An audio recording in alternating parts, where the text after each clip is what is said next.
신명기 역사서는 여호수아, 사사기, 사무엘 상하, 열왕기 상하 6권의 책으로 가나안 정착에서 바벨론 포로기까지의 이스라엘 역사로 신명기에 나오는 역사관, 역사 철학이 그대로 반영되어 있다고 앞쪽 신명기 신학에서 말씀드렸습니다.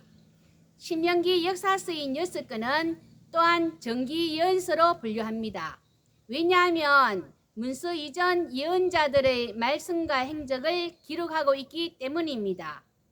구약에서 예언서라고 하면 후기 예언서로 이사야로부터 말라기까지 문서 예언자들이 등장하는 15권의 책을 지칭하는데, 책의 분량에 따라서 3권, 이사야, 예레미야, 에스겔, 이것을 대예언서, 호세아로부터 말라기까지 12권을 소예언서라 합니다. 다니엘서는 묵시문서입니다.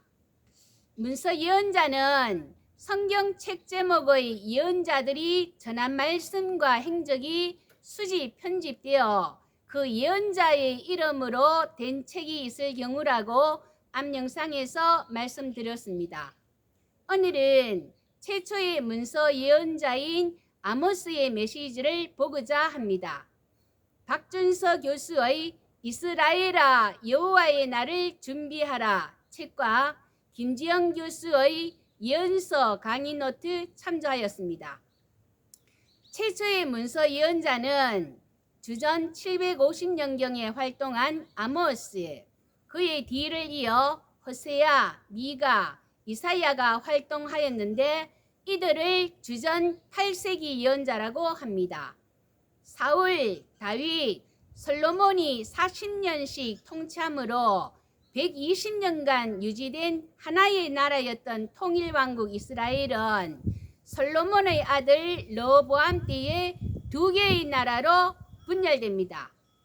북이스라엘은 느바스의 아들 여로보암을 시작으로 19명의 왕이 다스렸는데 주전 8세기 13번째 왕인 요아스의 아들 여로보암, 이는 초대왕 여로보암과 구분하기 위해서 여로보암 2세라고 합니다.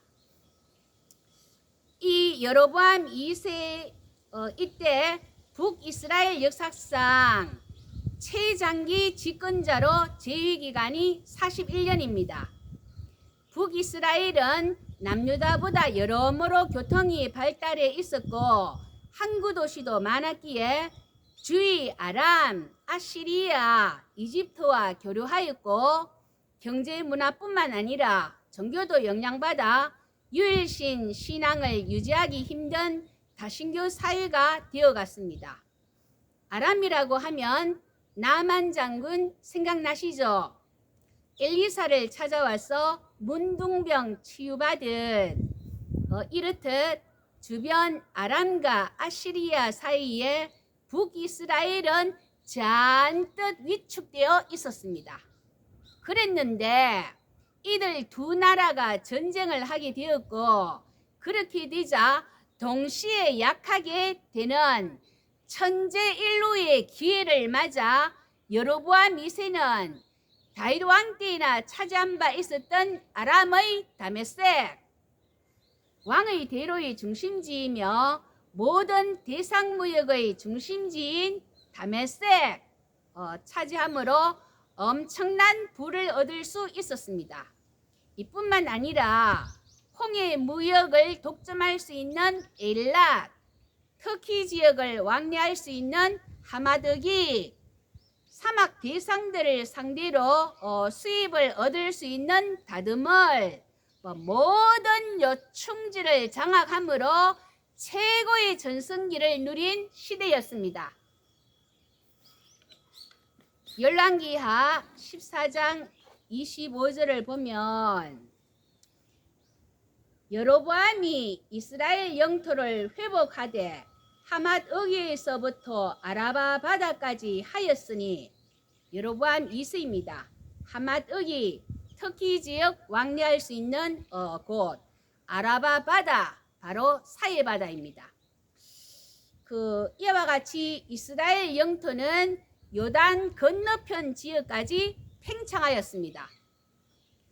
국토의 팽창, 엄청난 부창출 등 북이스라엘의 여로보암 2세 당시 정치적 안정과 경제적 번영기인데 최초의 문서 예언자 아모스 등장합니다. 아모스 1장 1절. 유다왕 우시야의 시대 곧 이스라엘 왕 요아스의 아들 여로보암의 시대 지진 전 2년에 드고와 목자 중 아모스가 이스라엘에 대하여 이상으로 받은 말씀이라. 남유다 출신 아모스입니다. 7장 14절 15절. 아모스가 아마샤에게 대답하여 이르되 나는 선지자가 아니며 선지자의 아들도 아니라 나는 목자여 뽕나무를 재배하는 자로서 양떼를 따를 때에 여호와께서 나를 데려다가 여호와께서 내게 이르시기를 가서 내 백성 이스라엘에게 예언하라 하셨나니 남유다 출신의 평신도인 목자 아모스에게 북이스라엘에 가서 예언하라. 왜? 7장 10절. 때에 베델의 제사장 아마샤가 이스라엘의 왕 여로보암에게 보내어 이르되 이스라엘 족속 중에 아모스가 왕을 모반하나니 그 모든 말을 이 땅이 견딜 수 없나이다. 이에 아마샤가 또 아모스에게 선견자야 너는 유다 땅으로 가라. 다시는 베델에서 예언하지 마라. 참 베델의 제사장 아마샤 북쪽 종교 지도자들 하나같이 영적으로 깜깜합니다. 그래서 남유다 출신 아모스가 등장하게 된 것입니다. 아모스서 1장 2장에서 열방을 향한 심판의 메시지가 나옵니다. 하나님께서 이스라엘뿐 아니라 모든 열방을 통치하시며 심판하시는 분임을 보여줍니다. 아람, 블레셋, 두로, 에돔과 암몬, 모압 이들 나라들이 범한 죄는 고대 국가 사이에 군사적으로 우위에 있던 나라가 약한 나라에 저지른 힘의 횡포, 힘없는 나라나 힘없는 사람들을 괴롭히고 불의를 행한 나라들은 모두가 하나님의 심판 밑에 있음을 보여줍니다. 예를 들어 아모스 1장 9절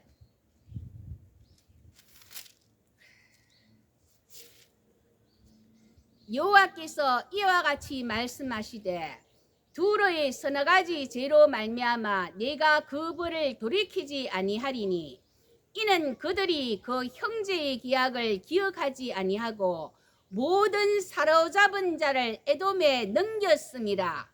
형제의 계약. 열왕기상 5장 12절입니다. 열왕기상 5장에 보면은 히람이 평생에 다윗을 사랑하였는데 솔로몬이 왕이 되었다 하는 얘기를 듣고 사람을 보냈습니다. 그러자 솔로몬이 성전을 건축하리라 레바논에서 백향목을 베어내게 하소서 내가 그 대가를 다 지불하겠다. 이에 히람이 참 기뻐하면서 5장 12절 여호와께서 그의 말씀대로 솔로몬에게 지혜를 주신 거로 히람과 솔로몬이 친목하여 두 사람이 함께 약조를 맺었더라. 두로의 죄는 솔로몬 시대에 형제의 계약을 맺었음에도 불구하고 국경지대를 침범해서 이스라엘 사람들을 잡아서 에돔에 팔아버린 것입니다.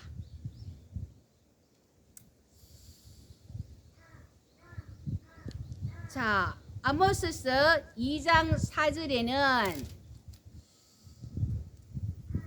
유다에 내리신 벌 내용입니다.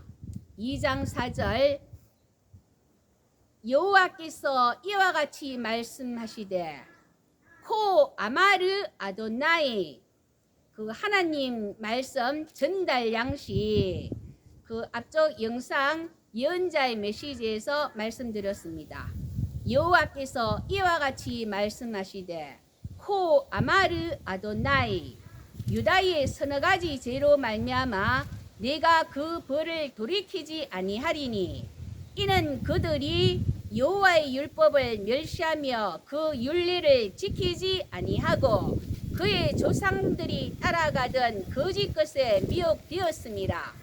내가 유다에 불을 보내리니 예루살렘의 국물들을 사르리라. 그 유다의 죄는 율법을 어긴 죄와 그 우상에 그 미혹되는 그런 죄로 인해서 이방에 내린 것과 똑같은 그 불을 내렸다. 자, 이어서 2장 6절에서는 이스라엘의 그 심판을 내리게 된 그 이유를 말씀하고 있습니다. 2장 6절 여호와께서 이와 같이 말씀하시되 코 아마르 아도나이, 이스라엘의 서너 가지 죄로 말미암아 내가 그 벌을 돌이키지 아니하리니 이는 그들이 언을 받고 의인을 팔며. 5장 12절입니다.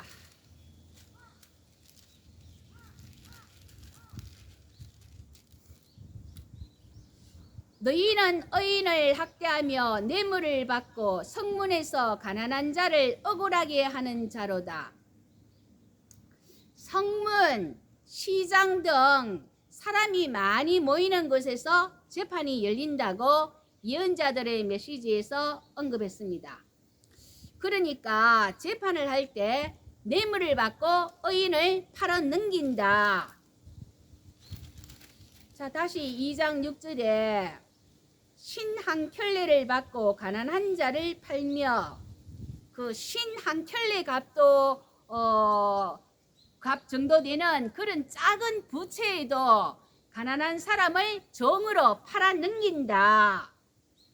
힘없는 자의 머리를 티끌 먼지 속에 발로 밟고, 그 힘없는 자의 머리를 막 땅에 이렇게 쳐박아가지고 짓밟고 연약한 자의 길을 굳게 하며 돈 없고 힘없는 그런 연약한 자에게 정의를 왜곡시키고 아버지와 아들이 한 젊은 여인에게 다녔어.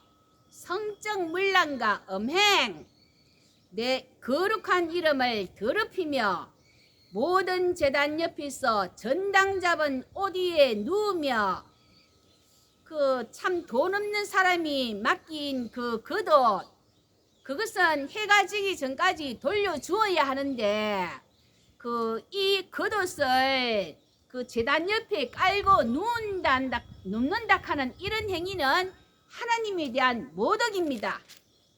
이들의 예배와 참으로 이들의 그런 행위들은 위선이고 자기 기만입니다.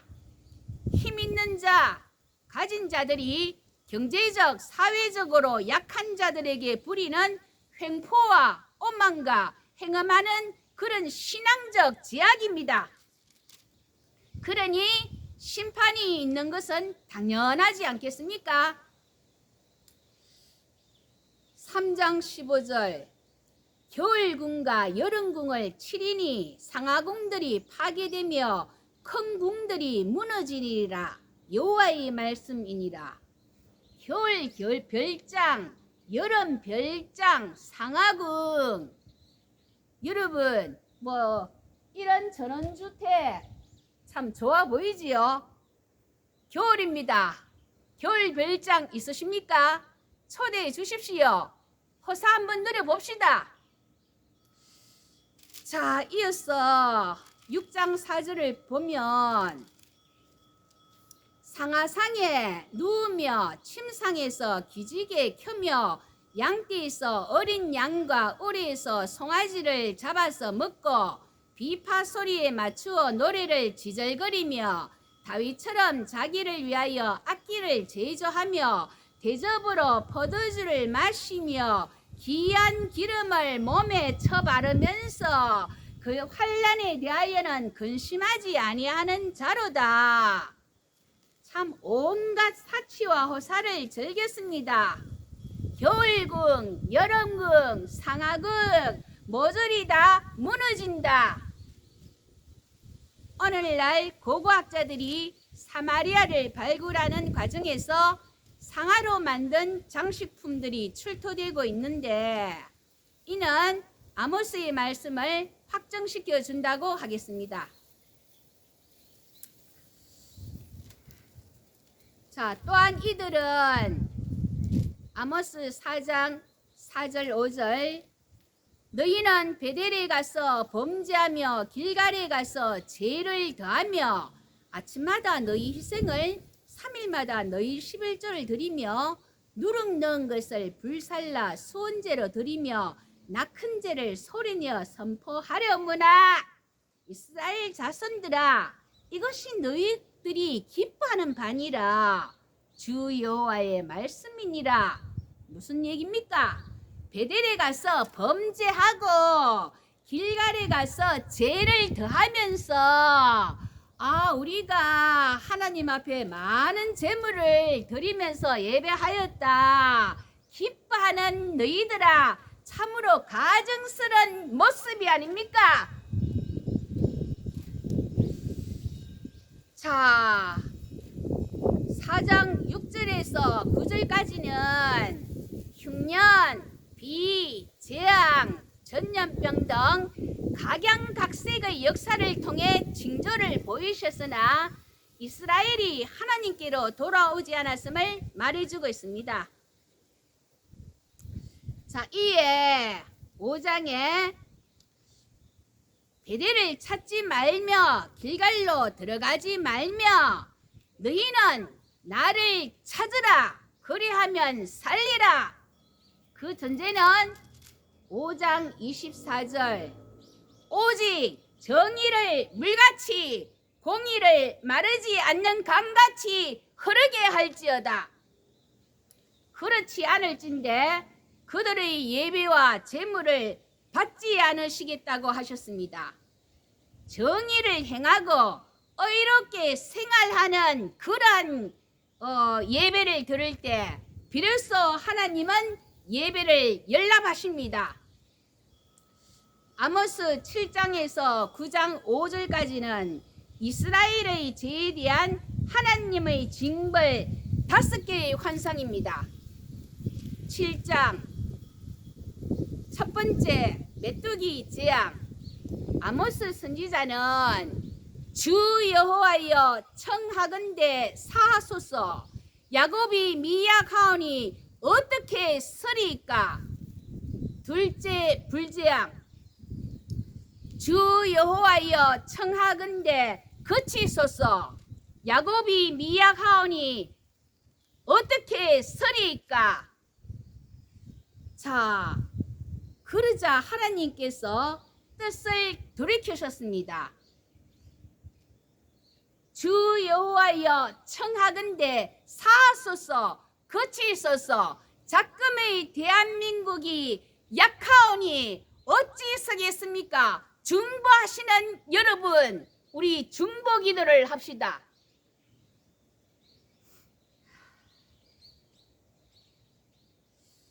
자, 이렇게 이스라엘은 2번 메뚜기 재앙, 불재앙, 회개할 수 있는 기회가 주어졌는데도 불구하고 아무런 변화도 일어나지 않았습니다. 이어서 세 번째 다림줄의 환상 7장 8절 이스라엘을 가운데 두고 다시는 용서하지 아니하리니. 넷째 재앙 8장 여름과일 한 광주리 여름 과일을 카이츠라 합니다. 끝, 캐치, 잠이 똑같습니다. 8장 2절 이스라엘의 끝이 이르렀는 적 내가 다시는 그를 용서하지 아니하리니 그날의 궁전의 놀이가 애곡으로 변할 것이며 곳곳에 시체가 많아서 사람이 잠잠히 그 시체들을 내어 버리리라. 주 여호와의 말씀이니라. 이스라엘의 끝이 다다랐다. 이 환상을 본 지 얼마 안 되어 이스라엘은 멸망되었습니다. 이 무서운 말씀은 글자 그대로 이루어졌습니다.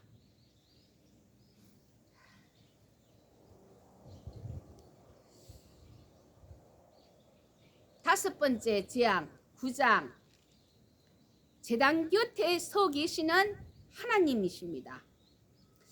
9장 1절 한 사람도 도망하지 못하며 한 사람도 피하지 못하리라. 이 세상에 하나님의 진노를 피할 곳은 어디에도 없습니다. 신앙이 부패해질 때 하나님의 심판은 성전으로부터 시작합니다. 이제 하나님과 이스라엘의 관계는 하나님의 심판과 함께 끝나고 맙니까? 그렇지 않습니다. 예언의 마지막은 회개하면 회복시키실 것이라는 희망의 메시지입니다. 9장 11절 그날에 내가 다윗의 무너진 장막을 일으키고 그것들의 틈을 막으며 그 허물어진 것을 일으켜서 옛적과 같이 세우고 강력한 심판을 외치고 있지만 다윗의 장막이 회복된다는 메시지를 전하고 있습니다. 예언자들의 메시지는 심판의 말씀, 희망의 선언 한 세트 암영상에서 말씀드렸습니다. 궁극적인 것은 희망의 선포입니다. 하나님의 사랑과 은총은 심판과 진노를 초월하십니다.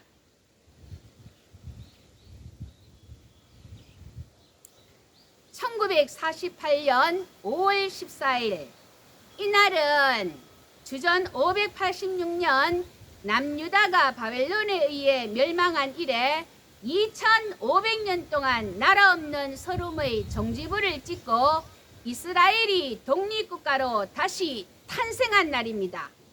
이 역사적인 자리에서 벤구리온 수상은 아모스 9장 11절 내가 다윗의 무너진 장막을 일으키고 그것들의 틈을 막으며 그 허물어진 것을 일으켜 세우리라. 아모스의 희망의 말씀을 읽었습니다. 여로보암 2세 통치 시대 잘 먹고 잘 사는 시대였지만 그 뒷면에는 사회 정의가 무너졌고 예배의 타락이 있었고 참 그 아모스 6장 3절 현대인의 성경을 보면 너희는 재앙의 날이 다가오고 있음을 인정하지 않으려고 하지만 너희 행위는 그날을 더 가까이 오게 하고 있다. 모두가 눈이 멀어 인정하지 않으려 했습니다.